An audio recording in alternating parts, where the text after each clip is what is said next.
Good morning, children.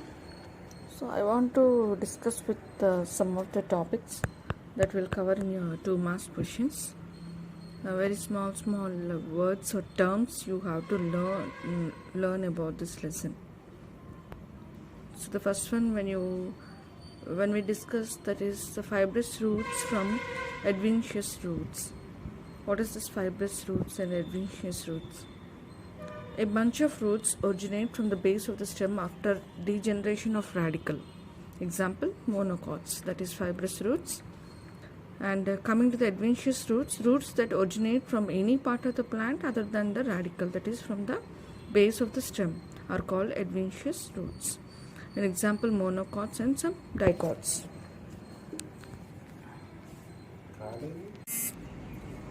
And we have to know about the modifications in this lesson.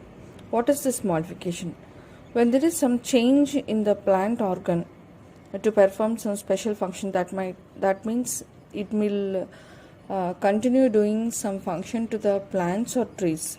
For example, when we see in the banyan tree, that is the prop roots, the hanging roots which are from the branches of the trees, you can see. So which will help for the support to the banyan tree.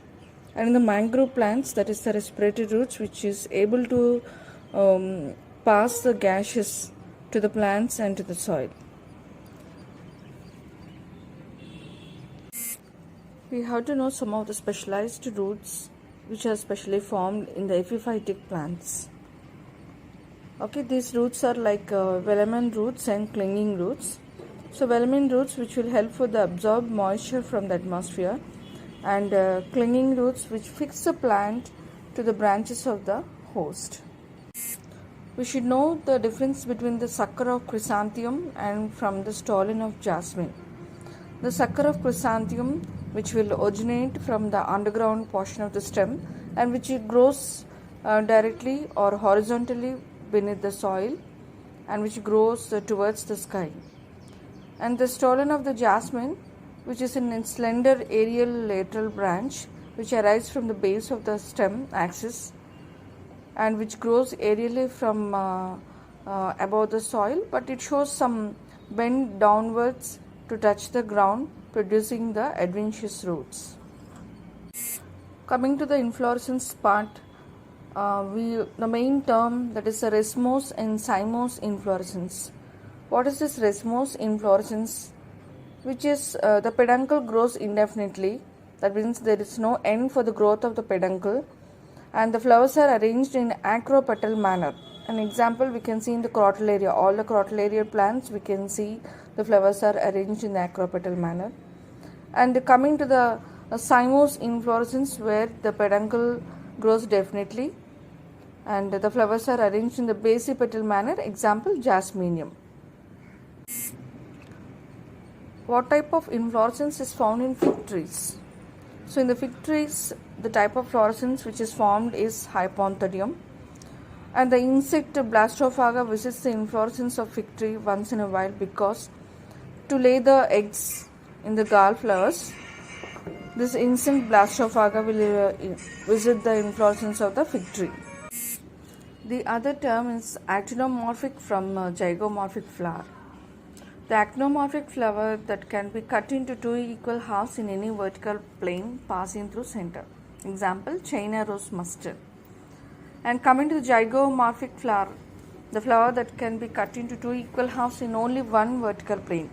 That means the flower parts are in a different way, so we can cut on in a vertical plane. But coming to the actinomorphic flower, where all the parts of the flower are in same, so we can cut in any vertical planes. And suppose now coming to some of the petals in the pea plant, that is what in the zygomorphic flower I said this is we can cut into 2 equal halves in only one vertical plane. Example, pea and bean.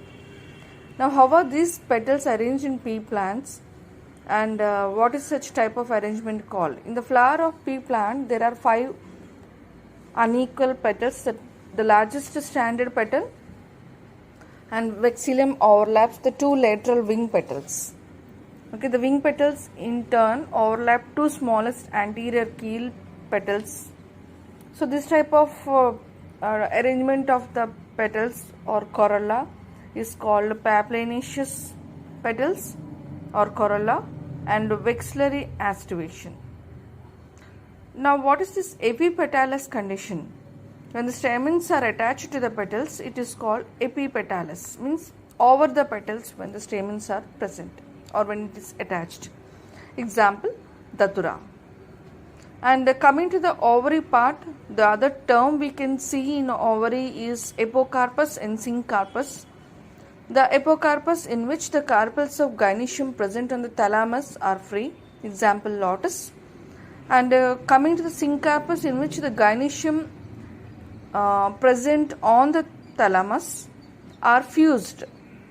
Okay, so the gynoecium parts, all the carpels which are present are fused in one bunch like or mass like.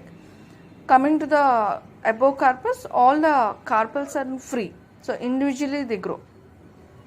That is apocarpus example is lotus and syncarpus ovary example is mustard. And coming to the placentation, so important term, the arrangement of ovules within the ovaries known as placentation. Okay, and some type of suppose in coming to the dianthus, the type of placentation is free central placentation.